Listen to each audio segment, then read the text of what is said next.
Hey guys, I decided to make a video of doing the high steer kit on the JK today. First thing, I'll just go over a couple of things on the front end for those that don't know. This bar here, this is your drag link. Obviously this is stock position, it sits under the knuckle. This is the tie rod bar. This is your steering stabilizer. This one is equipped with dual steering stabilizer. Personal preference on that one. Track bars back in the back here, and if you can see, these two bolts here are part of a track bar bracket system that came with this lift. And when the lift was put on several years ago, they never corrected the steering. So one of the things that this has done is caused the alignment to, the alignment on the drag link and the track bar to be offset. So instead of being more parallel in the mounting positions for better articulation of the steering system, it's gotten off throughout the years and it's gotten pretty bad. We got a lot of bump steer. There's a whole lot of wander on the road. Some people refer to it as being flighty, but that's pretty much the reason that I'm doing the flip kit, to see if we can eliminate all those problems. So the first thing we're going to start with is I particularly got the Synergy kit, and of course it came with the parts you see, or you saw in the picture previously. One thing to note, this is the adapter that comes with it. They have two different types of adapters. They've got the 13/16 and then the 7/8. This is the 7/8 adapter. There was a lot of confusion on some of the forums I was reading about the 13/16 versus 7/8, and the 13/16 required a 7/8 hole anyways. I don't know, I just went with the 7/8. It seemed easier. So of course for that you're going to need the proper bit, which some people use reamers. They suggest reamers. Reamers can be quite expensive for those of you who may not have one or never looked at them. So I just got a standard steel drill bit, step bit that goes up to, you probably can't see that, it's a 7/8 step bit. I don't know if the 20 volts going to work, but we're going to give it a shot. And then a variety of other tools here. I'll get into that a little bit later once we get started. Alright, so the first thing I'm going to do to get started here is to go ahead and start pulling this old one out of here.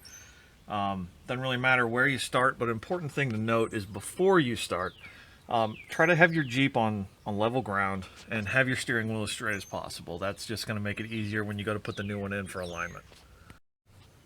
Alright, one thing I noticed before I even got started here, I was going to start taking the drag link off the tire side, and I'm noticing that to get my drill bit in there, I don't have much clearance between my tires. We don't have spacers on this one, so there's not a whole lot of room there. So I'm probably going to end up having to jack it up and take the wheel off, but we'll get there. Alright, as I started taking this side off, usually you're going to need to use a pickle fork for this, but our drag link joint is so bad that it's just falling out on its own. So that's also something to keep in mind.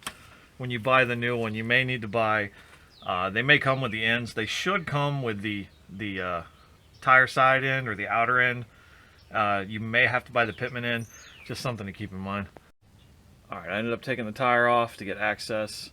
Like I said, I'm going to use the step bit here, see if we can't get this done.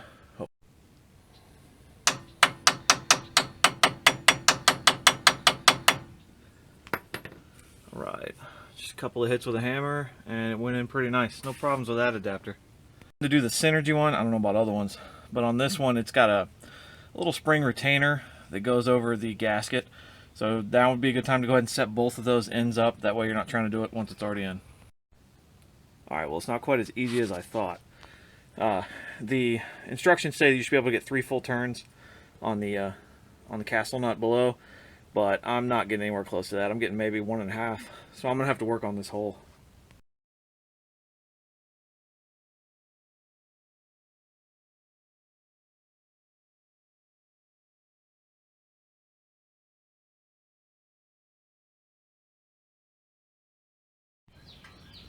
Alright, I was able to get the Jeep done today. I ran out of time to keep doing the videos, but I'm going to walk through what happened.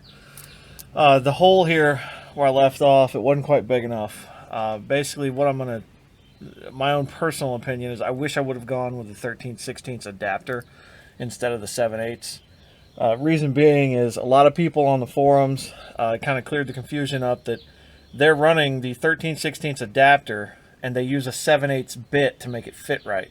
When you use the 7/8 adapter, you've got to use a bit that's bigger than a 7/8, and I don't know if your local hardware store carries one, but mine didn't. So I ended up having to take one of my standard drill bits, and I just kind of very slowly work my way around the hole, making it a little bit wider as evenly as possible.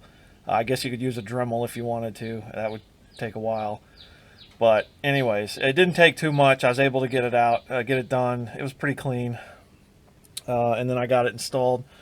The other thing about the pitman arm end is you don't have much room on these JKs.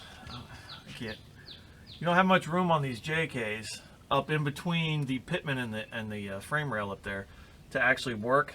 So a very shallow socket would be your best friend up there.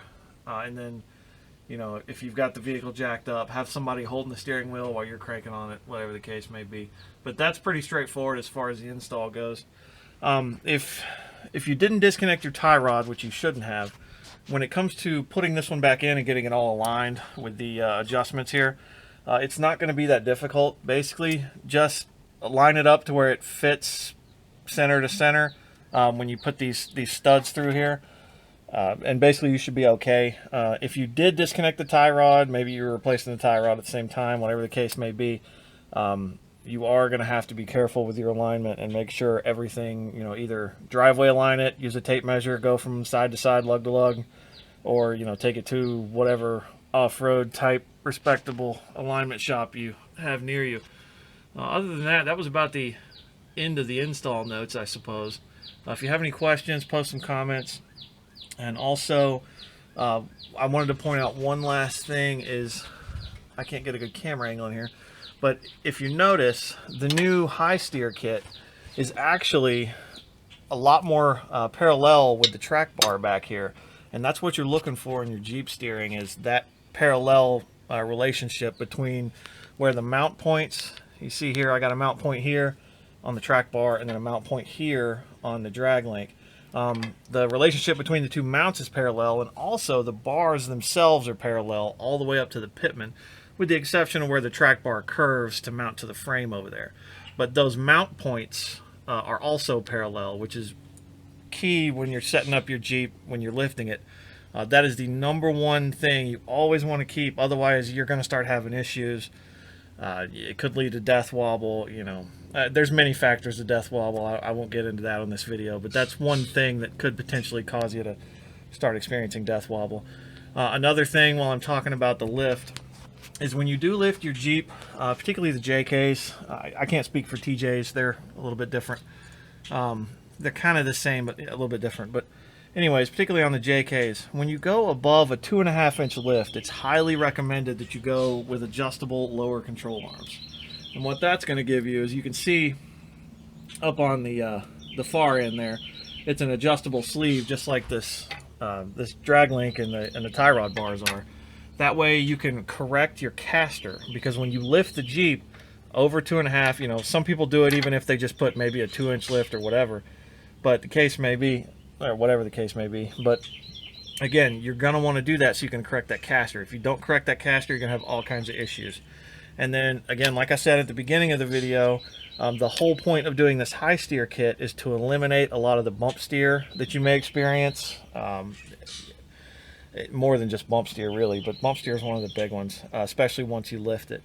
And I've already taken it for a test drive. I can already tell the difference. I hit potholes. I don't have to oversteer, overcorrect, or fight to keep it going straight. It was a great upgrade. I'm very happy with it. And I hope you guys enjoyed the video, and thank you.